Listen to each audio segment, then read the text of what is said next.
I have sex with girls. What's up, everyone? Welcome to another episode of the Strength Classroom. Today, I'm showing you, telling you, guiding you even on the benefits and how to perform a snatch grip deadlift if you have not done so before. I've got an itch I can't scratch, I'm missing a piece that completes a whole part of me, an open wound scar to see. Everybody come here, gather round, welcome to the freak show, the best in town.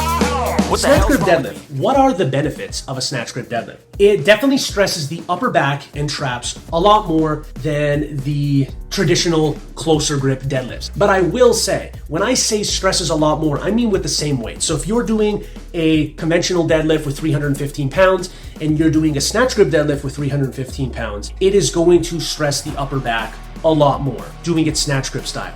If you're doing a conventional 500-pound deadlift and a snatch grip 315-pound deadlift, obviously the upper back is going to get stressed a lot more just because there's more weight. It's being stretched more. So when the weight is even, the snatch grip deadlift will increase the upper back and trap recruitment. What else does it do? There's a longer range of motion. So you're going to hit your posterior chain a lot harder because you're bringing it through a longer range of motion. It's a great assistance exercise for the deadlift. It's obviously a great assistance exercise for the snatch. And to me, it could even be a great assistance exercise for the clean because posterior chain strengthening is posterior chain strengthening. Some exercises are going to be more specific, some are going to be less specific. And to me, it's similar to jumping, just due to the fact that your feet might be a bit wider, you're a little bit more crouched forward. I don't know, that's just me. If you want to say it can carry over to athletics, it probably can. Should it be your main builder for jumps? No, but it's very similar to jump. How to go about performing one if you've never performed before? How wide should your feet be? How wide should your hands be? Where should the bar? Where should your shoulders be? I'm going to address all that. Grip.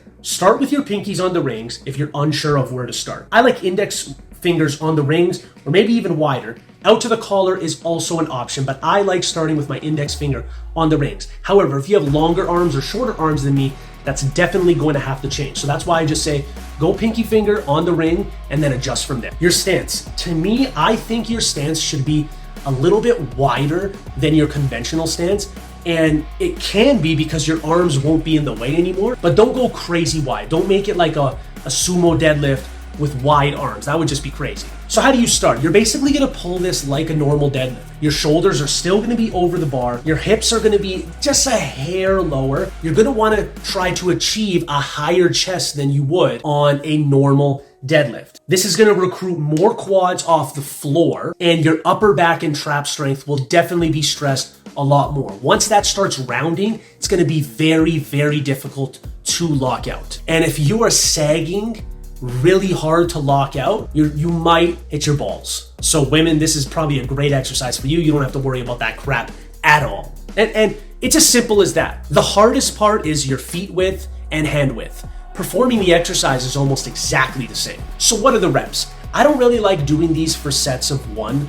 I honestly don't even like doing these for sets of 2. Now, if you would have to do a lot of sets to accumulate volume. But what I'm saying is I don't like working up to grinders. I like working up to weights that it's going to stress my upper back enough and my posterior chain. I'm not trying to grind with this exercise. I use this as an assistance exercise for my upper back and my posterior chain.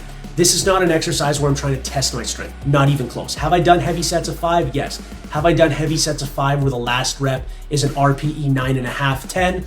No, and I don't think anyone should, really. I could be wrong, but it doesn't work for me, and I don't prescribe it to anyone as well. So this can be used as a main, assistance, or an accessory movement. But the accessories I want to speak on. You can do these off blocks, you can do these off pins. I really like doing either blocks or pins with lightweight for sets of 20. I find 1 to 2 sets is more than enough. It smokes the backside of your body, and you could do it much later in the workout. It doesn't have to be the first thing, but I find it's a really, really good method to pump up the posterior chain without using such heavy weight. So if you've ever had trouble with snatch grip deadlifts, I hope this clears up any issues you've been having.